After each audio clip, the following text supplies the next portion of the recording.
په موبایل کې به سکرین ریکارډینګ څنګه کوئ د دې لپاره بل اپلیکیشن ته چې دی ضرورت نه راځي. ستاسو په موبایل کې خپل دغه آپشن چې دی دا موجود دی او د هغې په تور باندې تاسو سکرین ریکارډینګ هم کولی شئ او سکرین شاټ چې دی دا تاسو میستی شئ. که ستاسو ایفون موبایل وي که ستاسو انډرایډ موبایل وي په دې دواړو کې چې دی تاسو سکرین شاټ چې دی دا ایستی شئ. خو بل دا که تاسو د پلی سټور نه یا د بل ځای نه اپلیکیشن په خپل موبایل کې انسټال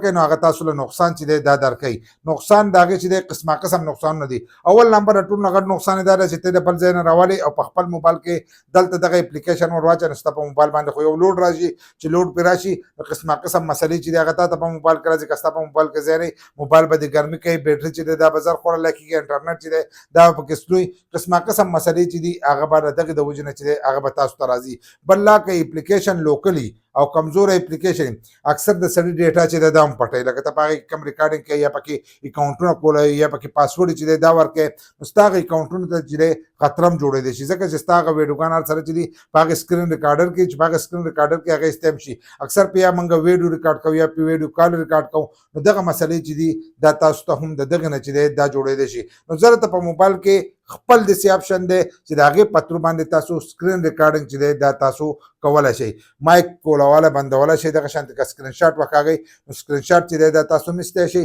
ښه په اسانو سره. په ځینو کې خدای ته درې ګوتې راکاږي د هغې آپشن په کوم موجود وي په هغې ما ویډیو کړي د هغه ویډیو چې دا تاسو کتی شئ چې تاسو پرې ګوتې راکاږي هغه آپشن آن کړئ نو ځانه به ستاسو موبایل چې دی دا به سکرین شاټ چې دی دا به وکاږي. دغه شانتې په ایفون کې چې دی په هغې کې خپل سکرین ریکارډینګ چې دی دا موجود وي د هغې په تور باندې تاسو سکرین ریکارډینګ کولی شئ او سکرین شاټ چې دی دا تاسو میستی شئ. اوس دلته په انډرایډ کې چې دی دا درته ښیم لاول خو زه خپل سکرین ریکارډینګ چې دی دا کولاو کړم نو موږ خپل سکرین ریکارډینګ چې دی دا کولاو کړو. خپل سکرین ریکارډینګ چې موږ کولاو کړو نو دا اوس د دې خپل اوریجنل سکرین ریکارډینګ چې دی هغه کولاو شوی دی. هغه کولاو شوی دی د هغې لپاره به تاسو داسې چل وکړئ چې د دې سیټینګ کوئ. د سیټینګ نه هم کېږي خو د سیټینګ نه که تاسو نه شئ کولی نو د دې ځای نه چې دی هم په اسانو سره کېږي خو هلته کې په کار کېده هم دلته کې چې دی دا پاس ځای چې دی دا به داسې راښکته کوي دا له پاس ځای چې دی دا به داسې راښکته کوي مثلا تاسو موږ راښکته کړو دا آپشنونه چې دي دا به ځان ته کولاو کوئ. چې دا یو کولاو کړل نو دلته کې زموږ دا سکرین ریکارډینګ چې دی دا به تاسو ته ښکارېږي خو تاسو ته په دې ځای کې سکرین ریکارډینګ هم نه ښکارېږي او دلته کې موږ ته سکرین شاټ چې دی دا هم ښکارېږي. نو سکرین شاټ چې دی هغه موږ د دې ځای نه ایستی شو دا قنچۍ دا نښه چې ده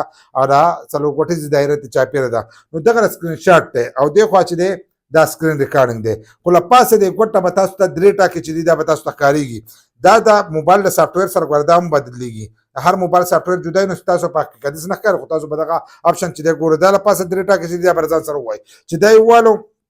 نو تاسو ته دا شارټ کټ سویچ چې لیکلی دی دا به ځان سره ووایي ایډیټ کوي موږ نو تاسو دا له پاسه نه چې دی دا والی شي ځان سره دا له پاسه نه چې دی دا به ځان سره ووایي چې څنګه را تاسو ووایي نو تاسو ته دا نښې رالي دې ته دا سرې سرې نښې رالي نو که تاسو د دې ځای نه ختموئ چې دا سره نښه وایي دا د دې ځای نه ختمېدی